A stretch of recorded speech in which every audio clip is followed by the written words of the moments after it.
노컷뉴스 2025년도 8월 21일자 기사입니다. 이 대통령은 위안부 합의 뒤지지 않아야 일본은 중요한 존재라는 기사입니다. 이재명 대통령은 요미우리 신문 인터뷰에서 국가적 약속을 뒤지는 건 바람직하지 않아 한일 양측에 이익되는 길 발굴 협력해야. 이 트럼프는 바이든 정부하고 우리 한국이 반도체 보조금에 대해서 합의하고 미국에다가 반도체 공장을 51조짜리를 갖다가 투자해서 지었는데 지금 트럼프가 국가적 약속을 뒤집고 있잖아요.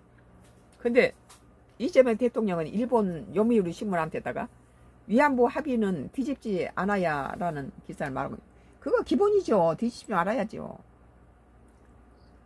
이재명 대통령이 일본 언론과 인터뷰에서 과거 위안부 합의의 징용 배상 문제에 대해 국가로서 약속이 이걸로 뒤집는 건 바람직하지 않다며 이를 유지하겠다는 뜻을 밝혔다. 유지한 것이 기본이죠. 이 대통령이 20일 보도된 일본 요미우리 신문과 단독 인터뷰에서 한국 국민으로서는 매우 받아들이기 어려운 이전 정권의 합의라며 이같이 말했다. 앞서 박근혜 정부는 2015년 일본 아베 신조 정권과 위안부 문제에 합의했다. 언제까지 그걸 붙들고는, 잊어서는 안 되겠지만 언제까지 붙들고 있을 수는 없다는 거예요.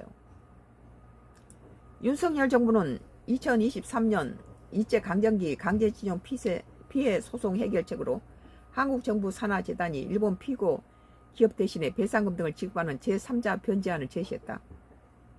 이 대통령이 위안부와 징용 등 역사 문제는 한국 국민의 가슴 아픈 주제라며 되도록 현실을 인정하고 서로 이해하려고 노력해 대립되지 않도록 하면서 해결해야 한다고 짚었다. 돈을 노리고 아닌 것이기 때문에 자기들이 그의 잘못을 회개하고 돈은 우리 정부에서 되겠다는 거였죠. 또 정책의 일관성과 국가 대외 신뢰를 생각하는 동시에 국민과 피해자, 유족 입장도 진지하게 생각하는 두 가지 책임을 동시에 지고 있다고 강조했습니다. 한일 관계의 중요성도 언급했다. 이 대통령이 일본은 매우 중요한 존재라며 한국도 일본의 유익한 존재가 될 것으로 생각한다고 말했다. 이어 양측에 이익이 되는 길을 발굴해 협력할 수 있는 분야를 넓혀가야 한다며 경제, 사회, 문화, 환경 등 양국이 협력해야 할 부분이 많다고 덧붙였습니다. 이 대통령은 오늘 23일 이틀간 일본을 방문해 이시바 시게로 일본 총리와 한일 정상회담을 갖는다.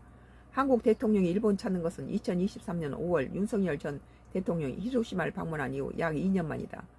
이 대통령이 이시바 총리와 정상회담에서 한일이 어떤 면에서 협력할 수 있는지 얘기하려 한다며 일본 총리도 시간이 허락할 때 한국을 찾고 수시로 왕래하는 등 실질적 협력